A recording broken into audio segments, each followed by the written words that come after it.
آپ کے سامنے پڑھا اہدنا الصراط المستقیم۔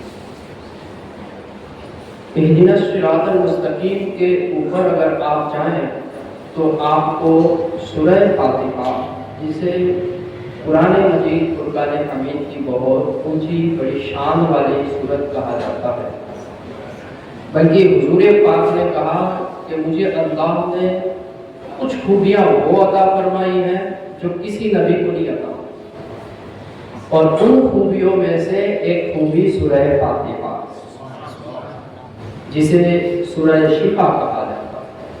اس سورہ پاک کو آپ پڑھیں تو اس کے اندر کیا آتا ہے؟ خدا کی تعریف، الحمدللہ، خدا کی صفت، الرحمن الرحیم، مالک یوم الدین۔ یہ خدا کی بارگاہ میں حاضر ہو کر کے خدا کو بندہ راضی کر رہا ہے۔ جتنا کہیں ہم مانگنے جائیں، ارے تمہیں تو بہت سارا مانگ، تمہیں گھنی سخاوت کرو، تمہیں گھنا رقم دی چھو، ارے تمہاری بات کو، تو اس سے کیا ہوتا ہے کہ سامنے والے کا دل پگھلتا ہے، یار اتنی تعریف کرتا ہے تو دے ہی دیا۔ تو اس طرح کا یہ مضمون ہے، الحمدللہ رب العالمین الرحمن الرحیم مالک یوم الدین۔ پھر کہتے ہیں ہمیں تمہارا سوائے کیا جا سکتا، تو یہاں کہا جاتا ہے ایاک نعبد و ایاک نستعین، پروردگار ہم تیری ہی عبادت کرتے ہیں اور تجھی سے مدد چاہتے ہیں، ہم کہیں نہیں جاتے، تیری بارگاہ میں پڑے ہیں۔ پھر مین پوائنٹ جو آتا ہے وہ کیا آتا ہے؟ دعا مانگی تو گئی ہے، دعا مانگی تو گئی ہے، مقصد کہا تو گیا ہے، رب کی بارگاہ میں عریضہ پیش تو کیا گیا، کیا؟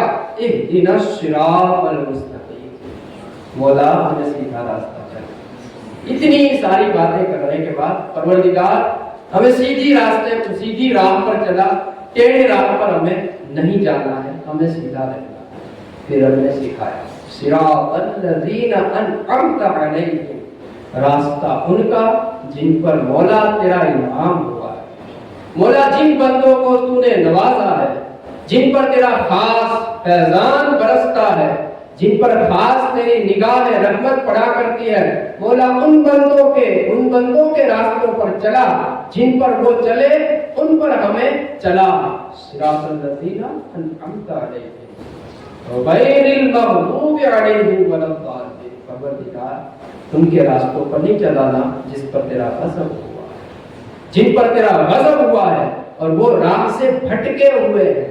تو قرآن مجید فرقان حمید کی یہ سورہ پاک جو قرآن میں پہلے شروع ہوتی ہے، اس کے اعتبار سے ہمیں تعلیم دی گئی ہے کہ ہمیں اچھوں کے راستے پر چلنا ہے، جو لوگ سیدھے راستے کے مسافر ہیں ان کے راستوں پر چلنا ہے، اور جو لوگ راستوں سے بھٹکے ہوئے ہیں، بہکے ہوئے، ٹیڑھے پن کے اندر مبتلا ہے، ان کے راستوں پر نہیں جانا ہے۔ اب پتہ کیسے چلے گا؟ جانے کے کیسے؟ سیدھا راستہ ہے کس کا؟ سیدھے راستے کے مسافر کون ہوا کرتے تھے؟ اگر ہم دور چلے جائیں، جب رسول اللہ نظام انبیاء کرام تشریف لاتے تھے تو سیدھی بات تھی کہ اس وقت وہ نبی، ان کا کہنا، ان کے ارشادات، ان کی راہیں صراط مستقیم ہے، سیدھی راہیں ہیں، وہ جو کہتے ہیں ان پر چل جانا ہے، اس کے سوا دائیں بائیں آڑے ٹیڑھے دیکھنا نہیں ہے، بالکل سیدھا اور عام طریقے سے سمجھ میں آنے والا، یعنی کم و بیش 1,24,000 یا 2,24,000 انبیاء کرام جو اس آپ گیتی کے اندر تشریف لائے، جو اس زمین کے اوپر آئے اور انہوں نے جو کام کیا وہ سارا برحق، سیدھا، اچھا، سچا تھا۔ پھر مسئلہ بنا کہ اب دور ختم ہو گیا، نبیوں کے آخری نبیوں کی شان امام الانبیاء تشریف لے آئے، نبیوں کا دروازہ، نبیوں کے آنے کا سسٹم بند ہوا، کہا اب کس طرح چلا جائے گا؟ رب کے رسول نے جن کو اپنا پیارا بنایا ہے، جن کو اپنی محبتوں کے لیے چن لیا ہے، اور جنہوں نے اپنا سب کچھ قربان کر کے سارا کچھ حضور کو مانا ہے، یعنی حضور کے اصحاب، اب پتہ صاف چلتا ہے کہ اصحاب نبی کے راستے پر چل جاؤ گے تو راستہ مل جائے گا، وہ بھی سیدھا ہی راستہ ہوا کرے گا، کیونکہ حضور نے کہا تھا اصحابک النجوم بأیہم اقتدیتم اہتدیتم، حضور نے کہہ دیا تھا میرے سارے صحابہ، کتنے؟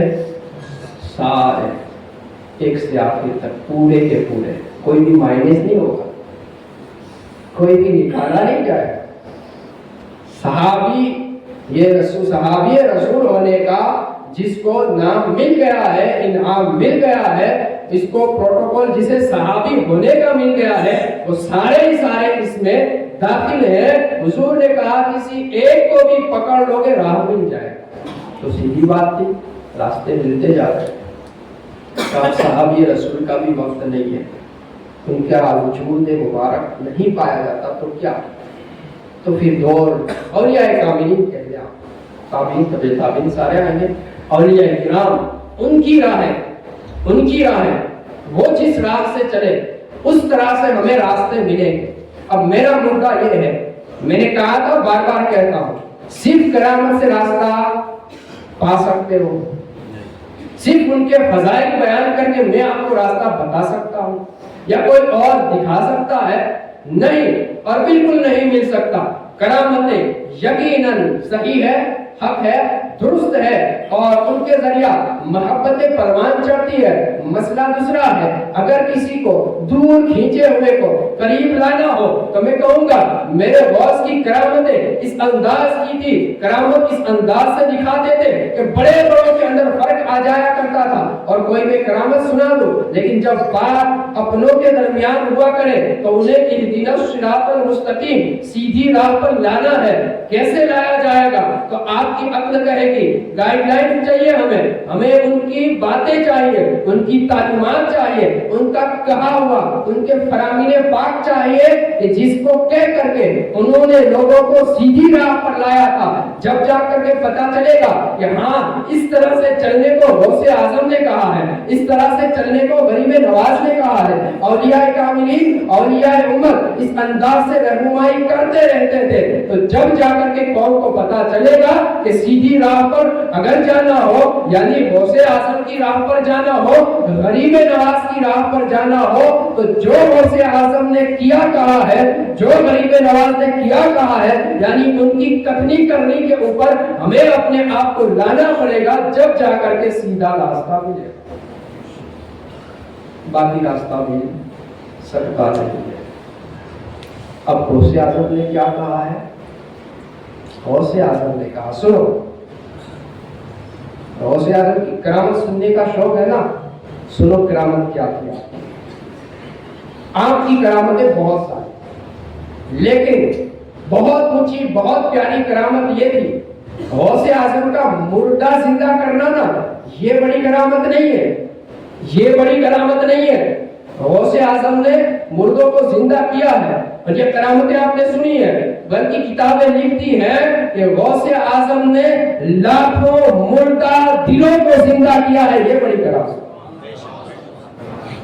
آپ کی محفل پاک کے اندر ہزاروں کا مجمع، سنتے ایسے ہزار لوگ ایک مجمع میں بیٹھا کر کانوں کے اندر غوث اعظم کی آواز برابر پہنچنا ہے کرامت۔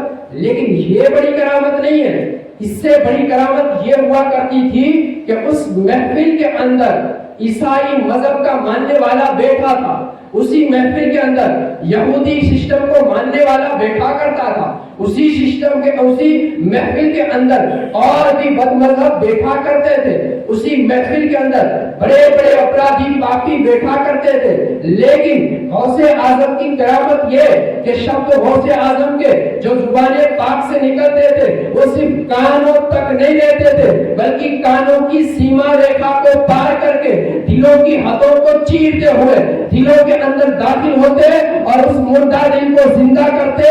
وہ یہودی آیا یہودی تھا لیکن گیا تب یہودی نہیں تھا، عیسائی آیا تب عیسائی تھا لیکن جب محفل سے اٹھا وہ عیسائی نہیں تھا، وہ پاپی اپرادھی پاپ کرنے والے جب آئے تھے تب پاپی اپرادھی تھے، لیکن جب محفل سے اٹھے پاک صاف مسلمان ہو کر کے اٹھا کر۔ یہ بڑی کرامت، یہ بڑی کرامت، لیکن اس کو بیان کرنا مشکل ہے، اس کو بیان کیا جانا مشکل ہے۔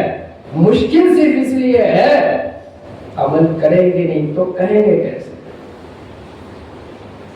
عمل کرنا نہیں ہے تو کہنا نہیں ہے، اگر کہہ دیا جائے گا تو پرشن کرے گا نا حضرت گھروں بدو کیوں شو پر کم میں کیا ریو شو، مسئلہ تو بنے گا، معاملہ بگڑے گا۔ ارے پبلک کے اندر بہت سارے دماغ ہوتے ہیں، کچھ بیچارے ہوتے ہیں سن لیتے ہیں، ہاتھ چوم کرے معاملہ ختم۔ کچھ بیچارے کھڑے رہتے ہیں آخر تک، ہاتھ چومنے کے بعد بغل میں باپو تمہیں کیوں شو تو خراب ریوا جگہ آئے تو تمہاری کھولوا بیٹھو شو، اس طرح کے معاملے۔ تو غوث اعظم کی تعلیمات کے اندر سے اس طرح کی تعلیمیں آپ نے کہا لوگوں اپنے نفس کی مخالفت کرتے رہو، ہمیشہ اپنا نفس جو کہے نا اس سے وروਧ دشا میں چلو، آپ ہمیشہ اس کا وروਧ کرو، نفس کی پیروی نہ کرو، اس کے کہے پر نہ چلو، نفس سے مخالفت کرو، نفس سے دور ہو جاؤ اور اپنے دل کے اوپر رب کے متعین کیے ہوئے دربان کی طرح، دربان یعنی سیکیورٹی گارڈ جو بڑے بڑے گھروں میں بڑی بڑی ملکیت کو حفاظت کرنے کے لیے رکھا جاتا ہے، میرے غوث فرماتے ہیں، غوث اعظم فرماتے ہیں اپنے دل کے دروازے پر خدا کے متعین کیے ہوئے سیکیورٹی گارڈ کی طرح کھڑے ہو جاؤ کہ دل کے اندر چور بھی داخل نہ ہو، ڈاکہ زنی کرنے والا بھی داخل نہ ہو، برا کوئی نہ آئے، برائی کوئی نہ آئے، دل کو پاک کر لے، صاف کر لے، سدھار لے۔ جب تو یہ کر لے گا، جب دل صاف ہو جائے گا، نفس کو جو تیرا نفس ہے نا اس کو طاقت ملنا بند ہو جائے گی، وہ ہار جائے گا۔